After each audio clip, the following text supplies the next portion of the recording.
ওই জাহান্নামে যখন সে নিক্ষিপ্ত হয়ে যাবে, তার আমলনামা যখন সে নিজে বাজে জাহান্নামের উপযোগী হয়ে যখন জাহান্নামে চলে যাবে, তখন কি যখন সে বলবে আমাকে আরেকটু সময় দাও, সেই সময় কি দেওয়া হবে?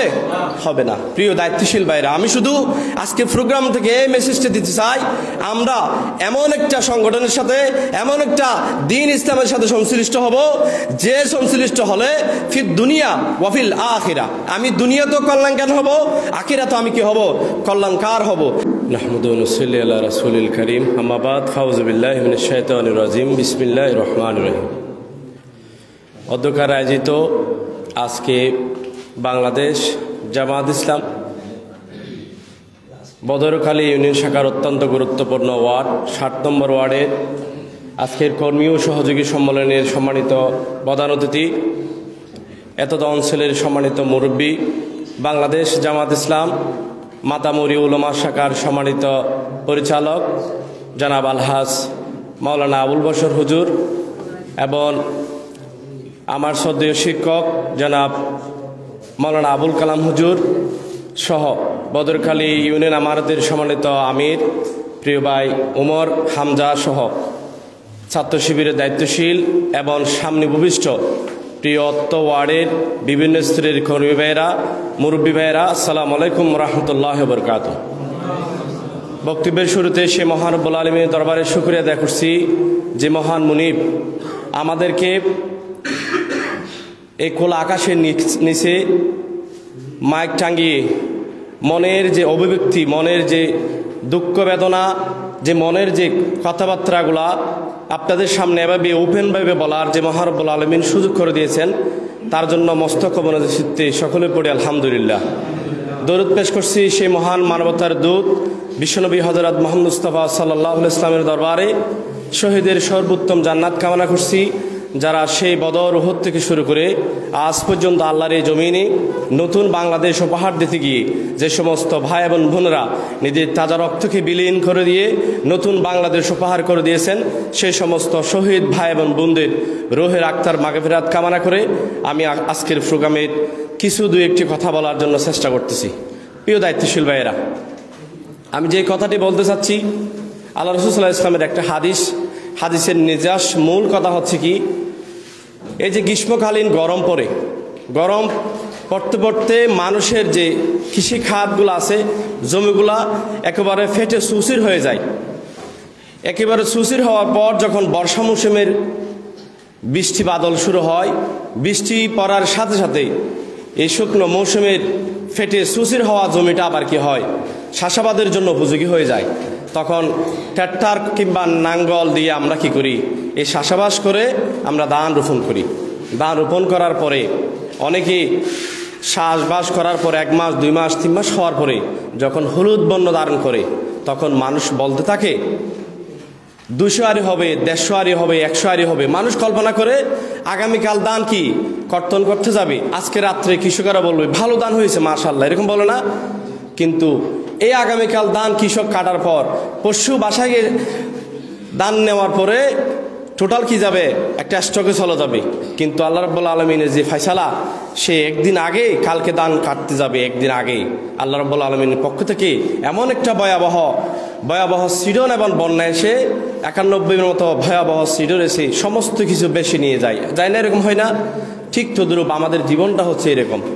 আমরা ছোট্ট বাচ্চা, একেবারে অবুঝ শিশু হয়ে দুনিয়াতে, একটা রক্তপিণ্ড হয়ে জন্ম নিয়ে দুনিয়াতে এসে ওয়া ওয়া করে শিশু হয়ে দুনিয়াতে একেবারে কিছু চিনি না।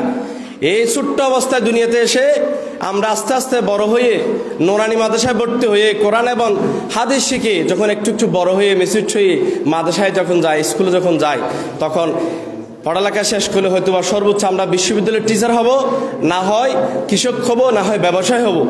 এরপরে নির্দিষ্ট কাজকর্ম শেষ করে নির্দিষ্ট একটা সময় গণ্ডি বের করে আমাদের একটা চিরস্থায়ী দুনিয়া আমাকে চলে যেতে হবে না? আমরা কখনো এই অস্থায়ী দুনিয়ায় এই সময় আমাকে জন্য 100 বছর, 50 বছর, 30 বছর যে হায়াতের দৌলত আমাকে দিয়েছে, এই হায়াত শেষ করে যেদিন আল্লাহ রাব্বুল আলামিন আজরাইল আলাইহিস সালামের মাধ্যমে আমাকে যখন মেসেজ দেওয়া হবে তুমি চলে আসো, তখন আমাকে চলে যেতে হবে না? তখন আমাকে চলে যাওয়ার পর যখন আমার মৃত্যু নিশ্চিত হয়ে যাবে, যখন আমাকে রেখে দেওয়া হবে, ওখান থেকে আমাকে ফুলসিরাত পার হয়ে কোথায় যেতে হবে? হাসরের ময়দানে আমাকে সম্মুখীন হতে হবে। হাসরের ময়দানে সম্মুখীন হয়ে, আপনাদের মতো এরকম একটা হাসরের ময়দানে সবাই সম্মুখীন হয়ে প্রতিটা মুহূর্ত, প্রতিটা সময়, প্রত্যেকটা হিসাব আমাকে দিতে হবে না? ইকরা কিতাবাকা কাফা বিনফসিকা ইয়াউমা আলাইকা হাসিব। আজকে তুমি তোমার আমলনামা তুমি কি করো? তেলাওয়াত করো। তে দুনিয়ার এই জমিনে 100 বছর 50 বছর তুমি যে হায়াত পেয়েছিলে, এই হায়াতটা তুমি কিভাবে তুমি জীবনটা অতিবাহিত করছো, আজকে তোমার হিসাব তুমি করায় গন্দাও, আমাকে বুঝিয়ে দাও। ওয়া মা ইয়ামাল মিসকালা যাররাতিন খায়রা ইয়ারা ওয়া মা ইয়ামাল মিসকালা যাররাতিন শাররা ইয়ারা। একটা বালুর অনুপরিমাণ যদি তুমি ভালো কাজ করো, সেটা কিরামান কাতিবিন লিখতেছে। একটা জররা পরিমাণ যদি তুমি খারাপ কাজ করো, এই খারাপ কাজের আমল বাম হাতে লিখতেছে। প্রিয় দায়িত্বশীল, প্রিয় উপস্থিতি মুরব্বী এবং আমার ছাত্র ভাইয়েরা, এটাই বলতে চাচ্ছি, ওই হিসাব দেওয়ার পর যদি আমার আমলনামা যদি আল্লাহ রাব্বুল আলামিন দয়া করে যদি আমার ডান হাতে চলে আসে, আলহামদুলিল্লাহ, এর সে সৌভাগ্যবান ব্যক্তি আর কেউ হতে পারে? তাকে লাল গালিচা বিছিয়ে আহলান সাহলান দিয়ে তাকে জান্নাতে নিয়ে যাওয়া হবে।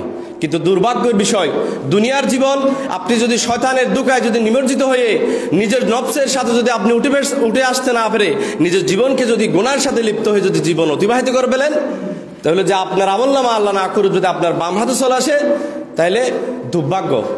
তখন আপনাকে জাহান্নামের কয়েদিরা আপনাকে বেঁধে জাহান্নামের শিকল পরে আপনাকে জাহান্নামে নিয়ে যাওয়া হবে। তখন জাহান্নামের কয়েদিরা যে গাইডম্যান থাকবে, রুমের গাইড পাহাড়দার থাকবে, সে বলবে, হে প্রিয় কুতুব, হে ইব্রাহিম, হে নুরুল মুক্তাদির, হে হামিদ, তোমার কাছে কি সেই সমাহান বাণী, কোরআনের সেই মেসেজ, ইসলামের সমাহান মেসেজ কি তোমার কাছে কি পৌঁছে দেওয়া হয় নাই? যে রসুল সাল্লাহ ইসলামের আদর্শ নিয়ে 63 বছর জীবন পরিচালনা করছিল, যে রসুল সাল্লাহ ইসলাম আসার আগে আইয়ামে জাহেলিয়া ছিল, সেই আইয়ামে জাহেলিয়াকে রসুলের কোরআন এবং সুন্নাহ দিয়ে, মদিনাতুন নববী রসুলের সুন্নাহর আদর্শ দিয়ে মদিনাতুল শহর করে দিয়েছিল, সেই কোরআনের কথা, সেই হাদিসের কথা, সেই ইসলামের কথা কি তোমাকে বলা হয় নাই? কালু, সে বলেছিল, ওয়ালাকিন হাক্কাত কালিমাতুল আযাবিল কাফিরিন। দায়িত্বশীল এসে এরকম মাইক টাঙ্গিয়ে সাতডালিয়া বদরশাহ স্কুলে এরকম একটা প্রোগ্রাম করে কোরআনের পথে দাওয়াত দিয়েছিল, কিন্তু ইয়া ওয়াইলাতানা, আমার জন্য দুর্ভাগ্য, আফসোস, আমার জন্য করার আর কিছু থাকবে না। তখন বলবে, সে জাহান্নামী বলবে, হে রব্বুল আলামিন, আজকে আমাকে একটা বছর, একটা মাস, একটা সপ্তাহ আমাকে সময় দেন। ওই সময়ে শুধুমাত্র আপনার গোলামি করব, আপনার হুকুম মতো আমার জীবনকে পরিচালিত করব। প্রিয় উপস্থিতি, সেই সুযোগ কি তখনও থাকবে? থাকবে না। দুইটি সময় মানুষ আফসোস করে, এই যে আমরা এসএসসি পরীক্ষা দিয়েছি, এসএসসি পরীক্ষা দেওয়ার পর যখন তার পিতামাতা যখন বাইরে উপেক্ষা করে, ছেলে যখন পরীক্ষা দিয়ে বের হয়, তখন বলবে, আব্বু পরীক্ষা কেমন হয়েছে? বলবো আলহামদুলিল্লাহ, অনেক ভালো হয়েছে আম্মু। কিন্তু যদি আফসোস থাকে, আর 10টা মিনিট সময় পেতাম, আমি পরীক্ষাটা আর একটু গুছিয়ে লিখতে পারতাম, কিন্তু সেই সময় দেওয়া হবে না। ওই জাহান্নামে যখন সে নিক্ষিপ্ত হয়ে যাবে, তার আমলনামা যখন সে নিজে বাজে জাহান্নামের উপযোগী হয়ে যখন জাহান্নামে চলে যাবে, তখন কি যখন সে বলবে আমাকে আরেকটু সময় দাও, সেই সময় কি দেওয়া হবে না। প্রিয় দায়িত্বশীল ভাইরা, আমি শুধু আজকে প্রোগ্রাম থেকে এই মেসেজটা দিতে চাই, আমরা এমন একটা সংগঠনের সাথে, এমন একটা দ্বীন ইসলামের সাথে সংশ্লিষ্ট হব, যে সংশ্লিষ্ট হলে ফির দুনিয়া ওয়াফিল আখিরা, আমি দুনিয়াতেও কল্যাণকার হব, আখিরাতেও আমি কি হব? কল্যাণকার হব, সফল কাম হব। ওইরকম একটা সংগঠন করার জন্য আল্লাহ রাব্বুল আলামিন তার পবিত্র কালামে বলছেন, ওয়ালতাকুম মিনকুম উম্মাহ ইয়াদউনা ইলাল খায়র ওয়া ইয়ামুরুনা বিল মারুফ ওয়া ইয়ানহাউনা আনিল মুনকার উলাইকা হুমুল মুফলিহুন। আল্লাহ বলছে, তোমাদের মধ্যে এমন একটি দল, এমন একটি সংগঠন, এমন একটা সংগঠনের সাথে তোমাকে জড়িত থাকতে হবে, যে দলের মধ্যে দুটো বৈশিষ্ট্য থাকবে, তা'মুরুনা বিল মারুফ নাহি আনিল মুনকার। সেই সংগঠন, সে দল তোমাকে সবসময় ভালো কাজে আহ্বান করবে এবং খারাপ কাজ থেকে বাধা দেবে। আল্লাহ বলছে, যে সংগঠনের মধ্যে দুটো বৈশিষ্ট্য থাকবে, যারা সারা জীবন নিজের জীবন দিয়ে, নিজের ফাঁসিতে ঝুলিয়ে নিজের জীবনকে তাজা রক্ত দিয়ে সারা পৃথিবীবাসীর জন্য অবসরণীয় করে দিবে, সেই সংগঠন হচ্ছে কি? সফল কাম। কে বলছেন? আল্লাহ রাব্বুল আলামিন বলছেন। আমাদের সম্মানিত আমির মাওলানা মতিউর রহমান নিজামী, গোলাম আজম, মীর কাসেম আলী, সবাই কি করছেন? নিজের জীবনকে সত্যের প্রতিষ্ঠিত থেকে এই জালিমের জুলুমের শিকার হয়ে তারা নিজের জীবনকে ওয়াকফ করে গেছেন না? আপনারা সত্যিকার একটি সংগঠনের সাথে আজকে প্রোগ্রামের সাথে আসতে পারছেন, এজন্য আমি আহ্বান করব, বাংলাদেশ জামাত ইসলাম একটা বাংলাদেশের জন্য নিয়ামত স্বরূপ, এই নিয়ামত কখনো আপনারা হাতছাড়া করবেন না। এই সংগঠনের বৈশিষ্ট্য, আপনি যখন এই সংগঠনের সাথে জড়িত হবেন, আপনাকে যখন সমর্থক ফর্ম পূরণ করে দেওয়া হবে, এরপর আপনাকে প্রথম কাজ হবে একটা রিপোর্ট ধরে দেওয়া হবে। ওই রিপোর্টের প্রথম কারণ হচ্ছে কোরআন তেলাওয়াত। যে কোরআন তেলাওয়াত করলে আপনার কবরে আপনার জন্য কি হবে? শাফায়াতকারী হবে। ওই কোরআন তেলাওয়াতের পরে আপনাকে কি হাদিস, এরপরে ইসলামী সাহিত্য, এরপরে নামাজ, এত সুন্দর করে যদি জীবন আপনি পরিচালিত করেন, আপনি কখনো শয়তানের দুকায় আপনি নিমজ্জিত হবেন না। সুতরাং প্রিয় দায়িত্বশীল ভাইয়েরা, আজকে আসুন আমি এতটুকু মেসেজ দিতে চাই, সাতডালিয়াবাসী আপনারা দলে দলে 3টা ইউনিটে, প্রত্যেকটা ইউনিট থেকে সকালে বের হয়ে আল্লাহ রাসূল সাল্লাল্লাহু আলাইহি ওয়াসাল্লাম যেভাবে মানুষকে কোরআনের দাওয়াত দিয়েছিল, বাল্লিগু আন্নি ওয়ালাউ আয়া, আমার পক্ষ থেকে একটা জররা পরিমাণ আয়াত হলে সেটা অপরকে জানাইতে হবে। এরকম সবাই আমরা ইউনিট ভিত্তিক দাওয়াতি দশক চলতেছে, আপনারা ইউনিটি বসে বসে 5জন করে হলে প্রথমে সর্বপ্রথম আমার পরিবারে, প্রথমত আমার নিজেকে দাওয়াত দিতে হবে, এরপর আমার পরিবারকে দিতে হবে, এরপর আমার সমাজ, এরপর রাষ্ট্রকে দিতে হবে।